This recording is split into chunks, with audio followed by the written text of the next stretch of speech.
وہ جسم کے اندر داخل کیا جا رہا ہوتا ہے. اسی طریقے سے جو ڈرپ لگوائی جاتی ہے تو ڈرپ کے ذریعے بھی ایک لکوڈ جسم کے اندر جا رہا ہوتا ہے. تو یہ جو گوشت کا انجیکشن ہوگا یا نس کے اندر انجیکشن خون کی لگایا گیا ہے, یا ڈرپ تو خون کی ہی اس میں شامل ہوتی ہے, تو ان سے روزہ نہیں ٹوٹے گا. اس لیے کہ روزہ ٹوٹنے کے لیے کوئی بھی چیز منفذ کے ذریعے, یعنی جو ہمارے جسم میں منافذ ہیں, جسم میں کوئی چیز داخل ہونے کے جو منافذ معروف ہیں, ان میں کوئی چیز اگر داخل ہو تو اس سے روزہ ٹوٹتا ہے. یعنی اب مثال کے طور پہ کوئی چیز کھائیں گے تو روزہ ٹوٹے گا, ناک کے ذریعے سے کوئی چیز اگر اندر جائے گی تو اس سے روزہ ٹوٹے گا. تو یا معدے میں اگر کسی کا کوئی انجیکشن اگر ایسا ہے کہ جو خاص معدے ہی میں لگے گا, معدے تک پہنچے, تو یعنی اس کی جو نیڈل ہے وہ معدے کے اندر جا کے پھر وہ لکوڈ معدے کے اندر داخل کی جائے گی تو اس سے روزہ ٹوٹے گا. اب اس کے علاوہ جو ڈرپ وغیرہ لگتی ہے یہ خون کی نالیوں میں لگتی ہے. اس کے اندر یعنی خون کے اندر وہ ہماری ڈرپ کا جو بھی بوتل ہے اس کا لکوڈ وہ سارا خون میں شامل ہو جاتا ہے, اور پھر وہ اس کے نسوں کے ذریعے پھر آہستہ آہستہ گوشت کے اندر, گوشت کے ذریعے سے پھر وہ آگے ہمارے جسم کا وہ ایک حصہ بن جاتا ہے. تو یہ مساموں کے ذریعے جا رہا ہوتا ہے, اور کوئی چیز مسام کے ذریعے سے اگر معدے تک پہنچتی ہے تو اس سے روزہ نہیں ٹوٹے گا. تو ڈرپ لگانے سے روزہ نہیں ٹوٹے گا, انجیکشن لگانے سے روزہ نہیں ٹوٹے گا, اور اسی طرح اگر شوگر وغیرہ ٹیسٹ کرنے کے لیے یا دیگر چیزوں کے لیے اگر بلڈ لیا گیا ہے تو اس سے بھی روزہ نہیں ٹوٹے گا. اچھا, اسی طرح بعض لوگوں کو یوں بھی تشویش, اب اگرچہ وہ ہزاروں میں ایک آدھ کو ہی ایسا کوئی وسوسہ یا خیال گزرے کہ اگر زخم پر کوئی وہ پاؤں میں ہاتھ میں کہیں زخم ہے اور اس پر اس نے کچھ دوا ٹپکائی ہے لکوڈ, تو اس میں بھی کہ کہیں یہ روزہ تو نہیں ٹوٹے گا, تو اس سے بھی روزہ نہیں ٹوٹتا. ٹھیک ہے. اور یہاں میں ایک اور بات بھی عرض کروں کہ جب بھی کبھی کوئی ایسا حادثہ ہو جائے یا کوئی مسئلہ ہو جائے, بس زخمی ہو گیا کوئی, بہت سے لوگ جمیل صاحب پہلے اس کو کوئی مرہم پٹی بعد میں کریں گے, اس کو پہلے پانی پلا دیں گے, وہ خود بعد میں ناراض ہو رہے ہیں, روزہ تھا میرا, آپ نے ایسا کیوں کر دیا. کوئی بھی ایسا معاملہ ہو تو بالخصوص ہمیں اس کا روزہ بچانا ہے. نارمل چیزوں سے تو اتنی وہ مشقت یا دقت نہیں ہوتی کہ اس کے بغیر گزارا ہی نہیں ہے, یا دوائی کھائے بغیر گزارا ہی نہیں ہے, کہیں اس کو خدا نخواستہ کہیں کسی کی ہلاکت کا معاملہ, کوئی اور ایسے خطرات ہوں, تو وہ بات نہیں ہم کر رہے ہیں. ہم ایک نارمل بات کر رہے ہیں کہ کسی کا اب دل گھبرایا, تھوڑا سا کوئی پریشان ہوا ہے, یا کوئی ایکسیڈنٹ ہوا, کچھ زخمی ہو گیا, تو ہم نے پہلا کام یہ نہیں کرنا اسے پانی پلا دیں, کولڈ ڈرنک پلا دیں, پانی پلا دیں, روزہ توڑوا دیتے ہیں لوگ. تو اس میں ہمیں پہل نہیں کرنی چاہیے, اس میں بالکل بھی ہمیں خیال رکھنا ہے. جو بیرونی اس کی مرہم پٹی ہے وہ آپ کروا دیں. نارمل آپ کو انجیکشن کا مسئلہ بیان کر دیا گیا, اگر ایسی ضرورت ہے تو انجیکشن ہے, ڈرپ ہے. دارالتحریر سنت کا فتویٰ یہی ہے کہ ضرورتاً اگر کوئی انجیکشن یا ڈرپ وغیرہ کا استعمال کرتا ہے تو اس سے روزہ نہیں ٹوٹے گا, اور بلا ضرورت ان چیزوں سے ہمیں گریز کرنا چاہیے. کچھ لوگوں کو جمیل صاحب بھاپ لینے ہوتے ہیں, اسٹیم. اب وہ کہتے ہیں کہ بھئی دماغ نہیں چلتا, یا ناک بند ہے, یا کچھ بھی ہے, تو ہمیں لینا ہے, یہ اسٹیم لینی ہے, بھاپ لینی, کیا کہتے ہیں. اس میں بعض اوقات کچھ ڈالی بھی جاتی ہے, کچھ اندر دوائیاں, اور بعض اوقات کوئی چیز نہیں بھی ڈالتے ہیں, بس ویسے ہی خالی پانی کی بھاپ لے رہے ہیں. بعض اوقات روزے کی حالت میں لوگ مختلف قسم کی جو آپ نے چند چیزیں بیان کی ہیں وہ استعمال کر رہے ہوتے ہیں, جیسے اس میں وہ اسٹیم لینا پایا جاتا ہے. اب بعض اوقات یہ اسٹیم باقاعدہ ایک مشین کے ذریعے سے بھی اسٹیم لی جا رہی ہوتی ہے.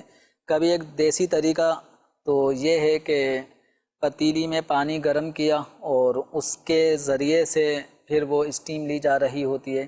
کبھی ایسا ہوتا ہے کہ اس گرم پانی میں کوئی دوا ڈال دی جاتی ہے, اور کبھی بغیر دوا کے بھی گرم پانی سے لونگ وغیرہ, نمک, اس طرح کی چیزیں ڈالنے کے بعد اسٹیم لی جا رہی ہوتی ہے تاکہ جو سانس کی پرابلم ہے وہ سیٹ ہو جائے. کبھی نیبولائز کیا جا رہا ہوتا ہے. تو کبھی ایسا ہوتا ہے کہ ایک پمپ آتا ہے چھوٹا سا, تو جن کے سانس کا پرابلم ہوتا ہے تو وہ اپنے منہ میں 2-3 دفعہ اس کو پمپ کرتے ہیں. تو اس کے جو ذرات ہیں دوا کے لکوڈ وہ حلق تک پہنچتے ہیں. تو یہ وہ صورتیں ہیں کہ جن میں کوئی آدمی روزے سے ہے اور روزے کی حالت میں اگر کوئی اسٹیم بھاپ لیتا ہے ناک کے ذریعے سے، وہ بھاپ کو جو اٹھنے والا جو بخارات ہیں، دھواں بھی ہو دھواں، نارمل، تو وہ اپنی ناک سے قصدن اس کو کھینچ رہا ہے، یا اپنے منہ کے ذریعے سے انہیلر پمپ کے ذریعے سے وہ اسٹیم یعنی جو لکوڈ ہے اس کی پمپ کر کے وہ لے رہا ہے، تو اس سے روزہ ٹوٹ جائے گا. تو اس حوالے سے ہمیں احتیاط کرنی چاہیے. بعض ایسی صورتیں اختیار کی جا سکتی ہیں جن کے ذریعے سے جو سانس کا پرابلم ہے وہ دیگر زاویے سے اگر حل ہو سکتے ہیں تو وہ کر لیں. مثال کے طور پہ کہ اپنی ناک کے بیرونی حصے پر اگر وکس اور اس طرح کی جو ادویات ہیں جس کے ذریعے سے سانس کی بحالی ہو جائے، تو روزے کی حالت میں اگر ضرورت پڑ رہی ہو تو اپنی ناک کے بیرونی حصے پہ لگا لیں، تو اس سے وہ اندر نہیں جائے گی. اس کی جو خوشبو ہے وہ خوشبو ناک کے ذریعے سے پھیپھڑوں وغیرہ کا جو معاملہ ہوتا ہے وہ کافی حد تک اس میں ریلیکس محسوس ہوتی ہے. اسی طرح اس سے روزہ نہیں ٹوٹے گا. اس سے روزہ نہیں ٹوٹے گا. کیوں؟ یہ بیرونی استعمال کیے ہیں، چونکہ اس کے ذریعے سے کوئی ایسی چیز نہیں جا رہی کہ جس کو ہم کہیں کہ کوئی بھاپ بخارات کی صورت میں بھی نہیں بنتی کوئی ایسی صورت. اچھا، اسی طرح نہ اس میں کوئی ایسا دھواں ہے، ٹھیک، نہ بخارات ہیں، نمی بھی نہیں ہے، نہ دھواں ہے، نارمل خوشبو کی نارمل خوشبو ہے. تو یہ ایسا ہی ہے جیسے کہ کوئی روزے کی حالت میں عطر کی شیشی کھول کے سونگتا ہے تو اس سے روزہ نہیں ٹوٹتا. ہاں، البتہ جیسے اگربتی، لوبان، بعض لوگ اس کو اپنے گھروں میں خوشبو کرنے کے لیے یا مساجد کے اندر بھی بعض اوقات ایسا کر لیتے ہیں. تو اگر کوئی اس لوبان یا اگربتی کے اٹھنے والے دھوئیں کی طرف قریب جا کر اس دھوئیں کو قصدن سونگتا ہے جس کے ذریعے وہ دھواں اس کے ناک کے ذریعے حلق تک پہنچ جاتا ہے، تو اس سے پھر روزہ ٹوٹے گا. البتہ بعضوں کا ٹریفک جام ہوتا ہے تو ٹریفک جام میں آگے پیچھے کچھ گاڑیاں ایسی ہوتی ہیں کہ جو بالکل ہی سانس لینا دوبھر کر دیتی ہیں، اور یہ بائک پر ہیں، اور وہ اگلی گاڑی وہ دھواں بھی چھوڑ رہی ہے اور کالا دھواں بھی ہے، تو جیسا بھی ہے تو اس کے ذریعے سے بھی سانس لینے میں دشواری ہے. تو یہاں شریعت مطہرہ نے اس صورت میں ہمیں یہ رعایت دی ہے کہ اب چونکہ سانس تو لینا ہے زندہ رہنے کے لیے، گھر بھی پہنچنا ہے، اور اس دوران جو گاڑی نے اگلی وہ دھواں چھوڑ دیا ہے تو وہی پھر سانس کے ذریعے اندر تک پہنچتا ہے، تو اس سے روزہ نہیں ٹوٹے گا کیونکہ اس سے بچنا ممکن نہیں ہے. ٹھیک ہے. اور یہاں مقصود بھی دھواں لینا ہے، یہاں مقصود بھی کوئی یہ نہیں ہے کہ دھوئیں سے میں سانس لوں، جی ہاں، سانس زندہ رہنے کے لیے لینا ہے، اور بامر مجبوری اس طرح کی چیزیں سامنے آ جاتی ہیں تو اس سے روزہ نہیں ٹوٹے گا. ٹھیک ہے. کچھ چیزوں کی تو ضرورت ہو سکتی ہے، کچھ چیزیں بلا ضرورتی ہوں گی، یعنی یا تو اس کا کوئی اور بدل اختیار کیا جائے، نہیں ہے تو پھر صبر کریں، یعنی وہ نہ کریں. جیسے اسٹیم وغیرہ کی بات ہوئی، جی انہیلر بعض لوگوں کے لیے تو ظاہر ہے کہ جس کو سانس کا پرابلم ہے، کچھ ایسے مریض ہوتے ہیں کہ جن کو ہم مشورہ دیتے ہیں کہ سحری میں لے لیں، جو بھی آپ نے کرنا ہے کہ سحری میں آرام سے کر لیا تو آپ کے گھنٹے گزر جاتے ہیں، کچھ ٹائم سو کے گزار لیا تو کچھ ٹائم ویسے گزر جائے گا. اگر کسی کے ساتھ یہ ممکن ہے تو وہ یہ عمل کر لیں، ٹھیک ہے. لیکن بعض ایسے ہوتے ہیں کہ جن کو ہر 2-4 گھنٹوں بعد ایک نہ ایک کیپسول کھینچنا ہوتا ہے کسی طرح بھی، وہ بھی دوائی میں اسی کو بھی پورا کھینچتے ہی ہیں، پورا اس کا وہ انہیلر کے ذریعے. اب ایسے مریض کیا کریں گے پھر؟ اگر پہلے سے ہی کسی روزہ دار کو یہ معلوم ہے کہ اس وقت میری کیفیت ایسی چل رہی ہے کہ ہر 2 گھنٹے بعد مجھے انہیلر لینی پڑے گی یا مجھے ادویات لینی پڑیں گی، اب وہ ادویات چاہے ٹیبلٹ کی صورت میں ہو یا لیکوڈ فارم میں ہو، پتہ ہے کہ یہ میری صحت کے لیے ضروری ہے. یعنی اب یہ روزہ دار کو معلوم ہے کہ روزہ رکھنے کی وجہ سے اگر میں یہ ادویات نہیں لوں گا تو جو میری بیماری ہے وہ بیماری بڑھ جائے گی، اور اس کا یہ سے تجربہ بھی ہو. اور اگر میں بر وقت دوائیں لیتا رہوں گا تو اس صورت میں میری وہ بیماری جلدی کور ہو جائے گی، جلدی درست ہو جائے گی، اور میں درست طریقے سے روزے رکھنے میں کامیاب ہو جاؤں گا. تو ایسے مریض کو پھر روزہ فی الحال چھوڑنے کی اجازت ہے. اسی طرح بعض اوقات بعض مریض یعنی ایسے مریض کو فی الحال روزہ چھوڑنے کی اجازت ہے جب صحت والے ہو جب جائیں تو صحت قضا کریں. تو ماہ رمضان کے بعد پھر ان کی قضا کریں گے. ایسے افراد جو انہیلر کے بغیر جن کا نہیں گزر بسر ہو سکتا تو ٹھیک ہے، اگر روزہ پورا نہیں ہو سکتا تو پھر سردیوں میں قضا کر سکتے ہیں. اگر اس وقت ان کے لیے آسانی ہے تو اس وقت کریں، کرنی انہیں قضا ہے. بہت سے لوگ جو روزہ نہیں رکھ پاتے تو وہ ڈائریکٹ کہتے ہیں فدیہ دے دو، وہ کسی مرض کی وجہ سے نہیں رکھ رہے ہیں، اب کہتے ہیں فدیہ دے دو. تو ایسا نہیں ہے، فدیے کے بھی خاص شرعی احکام ہیں کہ وہ کون سے لوگ فدیہ دے سکتے ہیں. اوورآل مسافر ہیں، مریض ہیں، ان کے لیے جو رخصتیں موجود ہیں وہ بھی اس طور پر ہیں کہ بعد میں ان کی قضا کریں گے. ان کو رکھنا روزہ ہی ہے، اور جس کے لیے بن سکتا ہے رمضان میں ہی رکھ لے تاکہ ہاتھ کیا فرض ہے اور پھر رمضان میں ہی اس پر عمل کر رہے ہیں. رمضان کے علاوہ تو آدمی پورا سال بھی روزہ رکھے تو رمضان کی برکتیں نہیں پا سکتا. جو کچھ رمضان میں ملتا ہے ثواب، وہ ثواب نہیں حاصل کر سکتا. پورا سال بھی کوئی روزہ رکھتے تو رمضان کی برکات وہ نہیں پا سکتا. تو کوشش کر کے رمضان شریف میں روزہ رکھ لینا چاہیے. لیکن ظاہر ہے جو معذور ہے وہ مجبور ہے، اور اپنی معذوری اور مجبوری یہ باقاعدہ کسی مفتی صاحب سے، جیسے آپ ڈاکٹر سے بھی مشورہ کرتے ہیں تو آپ کسی مفتی صاحب سے بھی ضرور مشورہ کیجیے کہ آپ کے لیے روزہ نہ رکھنا اس کی رخصت موجود ہے تو فابیہ آپ پھر نہ رکھیے اور بعد میں اس کو قضا کریں. لیکن اگر رخصت نہیں ہے تو پھر بہرحال روزہ ہی رکھنا ہوگا. جی مزید سوال. دارالفتہ اہل سنت میں میرا یہ سوال ہے مفتی صاحب سے کہ فدیہ کون دے سکتا ہے؟ فدیہ کون دے سکتا ہے، مطلب ان کا یہی کہنا ہے کہ فدیہ کون سا کوئی مریض ایسا ہے یا کس کی طرف سے فدیہ دیا جا سکتا ہے. اللہ تبارک و تعالی قرآن پاک میں ارشاد فرماتا ہے وَعَلَى الَّذِينَ يُطِيقُونَهُ فِدْيَةٌ طَعَامُ مِسْكِينٍ، کہ وہ لوگ کہ جنہیں روزہ رکھنے کی طاقت نہیں ہے تو وہ فدیہ دیں گے ایک مسکین کا کھانا. تو اس آیت کریمہ کے ذریعے سے جو ہمیں حکم معلوم ہوتا ہے کہ جن میں روزہ رکھنے کی طاقت نہیں ہے. اب کون سے ایسے افراد ہیں کہ جن میں روزہ رکھنے کی طاقت نہیں؟ تو شرعی اصطلاح میں شریعت مطہرہ کے احکامات میں ایسے شخص کے لیے ایک لفظ استعمال ہوتا ہے شیخ فانی، یعنی ایسا ضعیف عمر رسیدہ شخص، اب وہ چاہے مرد ہو چاہے وہ عورت ہو، تو وہ عمر کے اس اسٹیج پر پہنچ چکا ہے کہ فی الوقت ماہ رمضان المبارک جو چل رہے ہیں ان میں بھی اسے روزہ رکھنے کی طاقت نہیں ہے. اچھا، پھر مزید کمزوری بڑھتی ہی چلے جائے گی اور آئندہ بھی روزہ رکھنے کی طاقت اسے نہیں ملے گی، کیونکہ بڑھاپا ایک کمزوری پر کمزوری آدمی کے اوپر طاری کر رہا ہوتا ہے. تو اگر فی الوقت بھی روزہ نہیں رکھ سکتا، اور یہ ماہ رمضان المبارک کے جو 30 روزے ہیں یہ وقفے سے بھی نہیں رکھ سکتا، یعنی پورے سال میں اگر یہ 30 رمضان کے 30 روزے اگر یہ پورے سال میں اگر وقفے سے بھی قضا کرنے کی طاقت رکھتا ہے تو اس کو ماہ رمضان کے روزوں کی قضا کرنی ہوگی. یہ جو جس کو فدیہ دینے کا حکم دیا گیا ہے کہ وہ فدیہ دے گا روزوں کے بدلے، تو وہ ایسا شخص ہوتا ہے کہ جو ماہ رمضان کے نہ کنٹینیو روزے رکھ سکتا ہے، نہ وقفے سے روزہ رکھ سکتا ہے، اور آئندہ پورے سال میں بھی وہ ان 30 یا 29 روزوں کی قضا کرنے پہ قدرت نہیں رکھتا، اور آئندہ اس کی کوئی چانس بھی نظر نہیں آ رہا.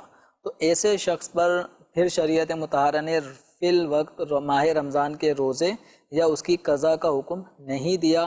اس کے لیے یہ بات اس کا آلٹرنیٹ اس کے لیے حکم یہ ہے کہ یہ ہر روزے کا ایک فدیہ ایک مسکین کے کھانے کی صورت میں ادا کرے گا، جس کو ہم آسان لفظوں میں یہ کہہ سکتے ہیں کہ جتنی مقدار صدقہ فطر کی ہے تو ہر روزے کے بدلے میں ایک صدقہ فطر کی مقدار مال کسی مستحق کو یہ دے گا. اچھا، صدقہ جن کو فدیہ دینا ہے وہ چاہیں تو روزانہ کی بنیاد پر بھی ایک جو دن آیا اس دن کا فطرے کی مقدار رقم آگے مستحق کو دے دی.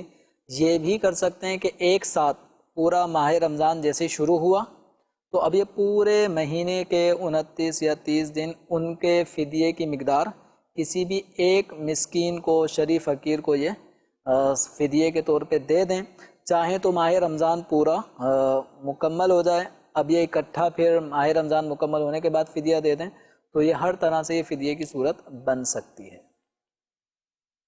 اور کسی ایک کو 30 کا 30 ہی دے دیں، یہ بھی ہو سکتا ہے؟ یہ بھی ہو سکتا ہے یہاں پر، البتہ وہ جو ایک کفارہ قسم کا جو معاملہ ہے نا، اس کا اور اس کا فرق ہے۔ تو قسم کا کفارہ ہے، اس کے اندر 10 مسکینوں کو کھانا کھلانا یا ان کو کپڑے دینا وغیرہ جو ذکر ہوا، وہاں پہ اگر ہم کھانے کھلانے کی کوئی صورت بنا رہے ہیں تو وہاں ایک دن کے صدقہ فطر کی جو مقدار ہے وہ ایک دن میں ایک شریف فقیر کو دیں گے، اس کو 10 دن کے کفارے کی رقم یا 10 دن کے کھانے ایک ساتھ ایک ہی دن میں نہیں دیں گے۔ وہاں پھر بدل بدل کر یا تو 10 مسکین آپ کے پاس ہوں تو ان کو دے دیں الگ الگ ایک ایک فطرے کی مقدار، یا پھر ایک ہی شریف فقیر ہے تو اس کو الگ الگ دن میں 10 دن بلا کر یا اس کے پاس جا کر اس کو صدقہ فطر دینا ہوگا۔ لیکن جو روزوں کے حوالے سے فدیہ ہوگا، اس میں ایک ہی مستحق کو، ایک ہی مسکین یا شریف فقیر کو ہم پورے مہینے کا فدیہ ایک ساتھ بھی دے سکتے ہیں۔ جی مزید سوال۔ میرا نام محمد حنیف ہے سر، میرا مفتی صاحب سے سوال ہے، نماز تراویح کس عمر تک کا بچہ پڑھا سکتا ہے؟ جی، نماز تراویح کس عمر کا بچہ؟ بچے کا جو لفظ ہے یہ سائل محترم کا یہ اس بات کی طرف اشارہ کر رہا ہے کہ شاید یہ نابالغ بچے ہی کی امامت کے حوالے سے سوال کر رہے ہیں۔ تو نابالغ سمجھدار بچہ، یہ عمومی طور پہ 7-8 سال کی عمر میں بچے کچھ سمجھدار ہو جاتے ہیں، اور اگر وہ تراویح پڑھانے کے حوالے سے سوال ہو رہا ہے تو پھر اس میں سمجھداری کے حوالے سے تھوڑا سا عمر مزید بڑھے گی۔ جیسے 10 سال کا اگر بچہ ہے تو اگر اس کو چند صورتیں یاد ہیں یا قرآن پاک کے حافظ بھی ہوتے ہیں ماشاءاللہ، کوئی 12-13 سال کے بچے، تو وہ اگر تراویح کی امامت کرنا چاہتے ہیں تو وہ اپنے ہی جیسے نابالغ بچوں کی امامت کر سکتے ہیں۔ تو نابالغ بچہ نابالغ بچوں کی امامت کر سکتا ہے۔ نابالغ حافظ قرآن کے پیچھے اگر کوئی بالغ شخص تراویح یا اور کوئی نماز پڑھنا چاہتا ہے تو بالغ شخص کی نماز نابالغ بچے کے پیچھے ادا نہیں ہوگی۔ تو اس حوالے سے بھی ہمیں غور کرنا چاہیے کہ بعض جگہوں پہ خاندان میں ماشاءاللہ کوئی حافظ قرآن بچہ ہوتا ہے، لیکن ابھی اگر وہ بالغ نہیں ہوا تو وہ اپنے گھر میں تراویح کا اہتمام کرواتے ہیں یا کسی لون میں اپنے فیملی ممبر اس کے پیچھے نماز پڑھ رہے ہوتے ہیں۔ تو اس کا خیال رکھنا ہے کہ اگر وہ بچہ نابالغ ہے تو نابالغ بچے کے پیچھے بالغ مرد و عورت کی نماز نہیں ہوگی، نہ نفل، نہ تراویح، نہ کوئی فرض۔ صحیح۔ تو یہ بچہ البتہ نابالغ بچوں کی امامت کر سکتا ہے۔ یعنی اسی طرح کے جو اور بچے نابالغ ہیں، جیسے بعض بچے ایک ہی مدرسے میں پڑھنے والے حفاظ ہوتے ہیں تو وہ ایک حافظ کی حیثیت سے آگے قاری صاحب کی حیثیت سے امامت کر رہے ہوتے ہیں، قرآن پڑھ رہے ہوتے ہیں، پیچھے کچھ بچے سامع ہیں جو قرآن سن رہے ہیں، تو اس طرح بچے ریپلیس ہوتے رہتے ہیں۔ ٹھیک، تو کچھ رکعتیں ہیں تاکہ ان کو پریکٹس بھی ہو، قرآن پاک ان کا سننے سنانے کا بھی ان کی ایک پریکٹس ہو جاتی ہے۔ تو نابالغ بچہ نابالغ بچوں ہی کی امامت کر سکتا ہے۔ جی مزید سوال۔ میرا سوال یہ ہے کہ رمضان مبارک میں اگر آدمی فرض نہ پڑھ سکے تو تراویح پڑھ لے تو وہ وتر کیسے پڑھے گا؟ جماعت کے ساتھ یا جماعت کے ہٹ کے پڑھے گا؟ جی، تراویح کی نماز میں تو شامل ہوا لیکن عشاء کے فرض میں شامل نہیں ہوا۔ اگر کوئی شخص عشاء کے فرض امام کے ساتھ جماعت کے ساتھ نہ پڑھ سکا، اس نے تنہا عشاء کے فرض ادا کیے اور تراویح ہو رہی ہے، تراویح جماعت کے ساتھ اس نے پڑھ لی، اب اس کے بعد جب وطر ادا کرنے کا موقع ہوگا تو یہ اپنے وطر تنہا ادا کرے۔ اگر اس نے جماعت کے ساتھ ادا کر لیے تب بھی اس کے وطر ادا ہو جائیں گے، لیکن بہتر یہی ہے کہ یہ وطر کی نماز تنہا ادا کرے۔ جی، سوالات کچھ ایس ایم ایس سے شامل کرتے ہیں۔ اور کیا بچے کو میری جان کہا جا سکتا ہے؟ سوال بھی یہ پیار سے کہتے ہیں۔ اور دوسرا سال روزے کا بھی ہے، بچے کی روزہ کشائی، یہ اس کا کیا اسلامی کوئی شرعی طریقہ کار ہے؟ کیا کہتے ہیں؟ بچے کو میری جان یہ کہنے میں کوئی حرج نہیں ہے۔ ٹھیک، تو جس طرح اپنے بچوں کو یہ میرا جگر کا ٹکڑا ہے، اور اس کہنے میں بھی کوئی حرج نہیں ہے۔ سرکار دو عالم صلی اللہ تعالیٰ علیہ وسلم نے خاتون جنت رضی اللہ تعالیٰ عنہا کے لیے سبحان اللہ، کہ یہ میرے کلیجے کے ٹکڑا ہیں، سبحان اللہ۔ تو یہ الفاظ سرکار دو عالم صلی اللہ تعالیٰ علیہ وسلم سے حضرت خاتون جنت کے لیے ثابت ہیں۔ تو اس کا مطلب یہ ہوتا ہے کہ بہت ہی زیادہ چہیتا، تو میری جان میرا جگر پارا، تو اس کہنے میں شرعاً کوئی حرج نہیں ہے. یہ انتہائی محبت پر دلالت کرنے والے الفاظ ہوتے ہیں. یہ شاید روزہ کشائی میں بھی بچے کو اسی طرح کچھ سمجھا کے میری جان تھوڑی ٹھہر جائیں، ابھی تھوڑا وقت ہے. بچہ جب پہلا روزہ رکھتا ہے تو اس کی روزہ کشائی کرنے کا کچھ اہتمام ہوتا ہے، کیا ہونا چاہیے؟ بچہ جب روزہ پہلا رکھتا ہے تو اس کی زندگی کا یہ پہلا ایک تجربہ ہے، اور بچے کے لیے بھی خوشی کا سامان ہے، گھر والوں کے لیے بھی. بلکہ دیکھا جائے تو جو اس بچے سے تعلق رکھنے والے ہیں، چاہے وہ چچا، تایا، پھوپھی، خالہ، ماموں، نانا، دادا، یعنی یہ سارے ہی خوش ہوتے ہیں کہ آج ہمارے فیملی کے اس بچے کا پہلا روزہ ہے. جی بالکل. تو اس میں بچے کی حوصلہ افزائی ہونی چاہیے، اور حوصلہ افزائی میں اس کی ہمت بندھائیں، کیونکہ ہم تو ٹو ہو چکے ہوتے ہیں کہ ہم 12 گھنٹے 15 گھنٹے تک بھی روزہ رکھتے ہیں، اور ایک سال ہر سال کی عادت ہے. اس بچے کا یہ پہلا موقع ہے، تو اس بچے کو ہمت بندھائیں، اور سحری کے وقت ہی اچھی طریقے سے، یعنی اس کو کھانے پینے میں اگر بعض بچے کچھ کمی کرتے ہیں تو اس کمی کو پورا کروائیں تاکہ کھانا پینا ہو. اور بچے پہلا روزہ ہے تو ایسے بچے کو کھیل کود میں زیادہ نہ رہنے دیں کہ کوئی بھاگ دوڑ کر رہے ہیں تو اس میں تھکاوٹ ہوگی، بھوک پیاس کی کیفیت ہوگی. تو بچے کو گھر میں رکھیں، پہلا روزہ ہے، اور آرام، سکون، کوئی ایسی چیزیں کہ جس سے اس کا دل بہلے، تو جائز چیزیں اس کے ذریعے سے اس کا دل بھی بہلتا رہے، ٹائم بھی گزرے، اور زیادہ سے زیادہ اس کو ذکر و اذکار اس کی طرف مائل رکھیں.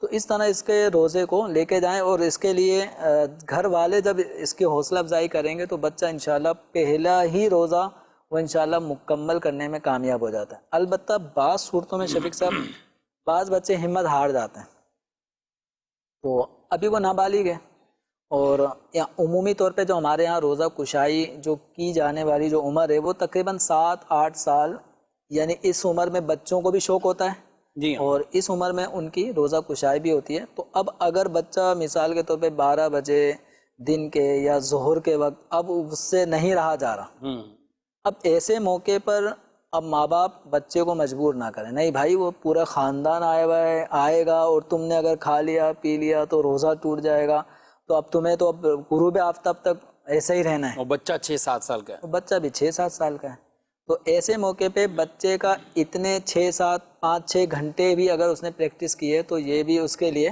کفایت ہے. تو ایسے موقع پہ پھر اس بچے کو کھانا پینے کی ضرورت پڑی، اب اس کو ہم بھوکا نہیں رکھیں گے، تو اب اس بچے کو کھلا دیں پلا دیں. تو بہتر یہ ہے ایک مشورہ کہ جب کسی کی بچے کی روزہ کشائی اس انداز میں ہم کر رہے ہیں کہ جس میں ہمارے مہمان بھی آئیں گے، تو بچے کی 1-2 دن پہلے ہی روزے کی پریکٹس کروائیں، یعنی ایک روزہ خاص اس روزہ کشائی والے دن ہی نہ رکھوائیں، اس سے پہلے ہی کوئی چھٹی کا دن ہوتا ہے، بچے اسکول بھی نہیں جا رہے، تو اس دن میں روزہ رکھوائیں تاکہ اس کی پریکٹس ہو جائے. اب وہ عصر تک پہنچ جائے تو اس کا مطلب یہ کہ یہ روزہ رکھ لے گا، تو پھر جب باقاعدہ پھر وہ اناؤنسمنٹ کر دیں کہ ہمارے بچے کا اس دن روزہ کشائی ہوگی. تو کیا اہتمام کیا کرنا ہوگا اس کے لیے بچے کی روزہ کشائی کے لیے؟ اب روزہ کشائی کے لیے جو اہتمام ہے تو جو ہمارے ہاں پہ کھانے پینے کے اسباب روزہ افطار کے حوالے سے ہیں تو ان کا اہتمام، پھر بچوں کو خوشی ہوتی ہے تحفے تحائف سے. ٹھیک. تو اب ایسے موقع پہ والد کو چاہیے، والدہ کو چاہیے کہ اپنے بچوں کو پہلا روزہ رکھنے کے حوالے سے کچھ نہ کچھ تحفہ دیں. مجھے یاد ہے کہ میرے ایک بھتیجے نے جب پہلا روزہ رکھا تھا، سب سے پہلا بھتیجا، اور اس نے جب سب سے پہلا روزہ رکھا تھا تو اللہ کے کرم سے امیر اہل سنت دامت برکاتہم العالیہ کی بارگاہ میں حاضری کی بھی ایک صورت بنی تھی. تو امیر اہل سنت دامت برکاتہم العالیہ نے میرے بھتیجے کو 500 روپے تحفے میں دیے. ماشاءاللہ. تو اس سے کیا ہوا، اس بچے کی حوصلہ افزائی ہوئی، خوشی ہوئی، اور وہ اس کے لیے، بچے کے لیے، بھتیجے کے لیے ایک زندگی بھر کے لیے ایک یادگار وہ امیر علیہ سنت کا تحفہ ہو گیا. تو اسی طرح گھر کے بڑے افراد بھی بچوں کی حوصلہ افزائی میں بچوں کی جو من پسند چیزیں ہیں اور وہ شرعاً جائز بھی ہوں تو تحفے میں ان چیزوں کا اہتمام کریں. اس سے بچے کی حوصلہ افزائی بھی ہوگی، اور نیکی کے کاموں میں حوصلہ افزائی کرنا یہ اس نیکی پر استقامت کا بہترین ذریعہ بن جاتا ہے. کچھ علاقوں میں اس کو ہار پہنا کر افطاری کا سامان وہ گھروں میں دینے جاتے ہیں، یعنی بچہ ہار پہنا ہوا ہے، وہ اسی سے لگ رہا ہے کہ یہ بچہ روزہ کشائی روزہ کشائی ہے، تو وہ افطاری کا سامان لے کے جا رہے ہوتے ہیں۔ تو میں تو کسی بچے کو دیکھتا ہوں تو مجھے اس پہ کچھ ویسے بھی ترس آ رہا ہوتا ہے، بعض اوقات اتنی سیڑھیاں چڑھ کے 4 مالے ادھر کچھ دیا ہے، پھر ادھر دیا ہے، اور ہے بھی عصر کے بعد کا ٹائم۔ جی جی جی، افطاری کے اینڈ قریب وقت۔ اس طرح کی مشقتیں بھی ان پہ نہ ڈالی جائے کچھ، اور بس بچے کو تو شوق ہوتا ہے، ہار پہنا ہوا تو وہ تو بھاگ رہا ہوتا ہے، شوق ہے، اور تو جیسی طبیعت ہو، کیونکہ بچوں کو روزہ رکھوانے سے متعلق حکم شرع یہی ہے، 7 سال کا ہے تو بچے کو کہیں، اگر روزہ رکھنے کی طاقت ہے تو اس کو کہیں، 10 سال کا ہو جاتا ہے اور روزہ رکھنے کی طاقت ہے تو اب کچھ زیادہ تاکید اور سختی سے کہیں کہ آپ روزہ رکھیں اگر طاقت موجود ہے، تاکہ بالغ ہونے سے پہلے پہلے اس بچے کی روزہ رکھنے کے حوالے سے عادت مضبوط ہو جائے، پکی ہو جائے۔ جی مزید سوال؟ یہ اپنا زکوٰۃ کے لیے معلوم کرنا تھا کہ عید والے دن دے سکتے ہیں؟ جی، زکوٰۃ بھی دینی ہے تو عید والے دن دینی۔ زکوٰۃ جب بھی سال پورا ہو جائے تو اس کی زکوٰۃ کی ادائیگی ضروری ہو جاتی ہے، اب اس میں عید کے دن کا انتظار نہ کریں، زکوٰۃ بہرحال عید کے دن ادا کریں تب بھی ادا ہو جائے گی، بقر عید کے دن ادا کریں تب بھی ادا ہو جائے گی، 12 ربیع الاول کو ادا کریں تب بھی ادا ہو جائے گی، لیکن اس بات کا خیال رکھیں کہ زکوٰۃ کی ادائیگی میں تاخیر کرنا جائز نہیں ہے۔ کچھ سوال خواتین کی طرف سے بھی ہیں، جو ان کے روزے رہ ہی جاتے ہیں شرعی عذر کی بنا پر، تو دوبارہ وہ روزے قضا کرنے ہوں گے؟ خواتین پر اپنے ان مخصوص ایام میں جو روزے رہ جاتے ہیں تو ان کی قضا بعد رمضان لازم ہے، اور خواتین کو چاہیے کہ ان رہ جانے والے روزوں کو آئندہ ماہ رمضان کے آنے سے پہلے پہلے ادا کر لیں، ایسا نہ ہو کہ اگلا ماہ رمضان آ جائے پھر بھی گزشتہ ماہ رمضان کے رہ جانے والے روزے خواتین کے یا بعض مریضوں کے یا مسافر ہونے کی وجہ سے جو روزے رہ گئے تھے تو اگلا ماہ رمضان آنے سے پہلے پہلے ان کی قضا بھی ابھی ذمے پہ باقی ہو، تو اس طرح نہیں کرنا چاہیے۔ ہمیں دین اسلام نے اس بات کی ترغیب دلائی ہے کہ اگلا ماہ رمضان آنے سے پہلے پہلے گزشتہ ماہ رمضان کے روزے ادا کر لینے چاہیے۔ جی ناظرین کرام، آپ نے پروگرام ملاحظہ کیا، ہمارے پروگرام کا وقت اپنے اختتام کو پہنچا ہے، آپ سے اجازت چاہتے ہیں، فی امان اللہ۔ ہادی و رہنما ہمارے علماء، ہو کبھی درپیش جو کوئی مسئلہ، پوچھ لیں حاضر ہوں ہم ان کی بارگاہ،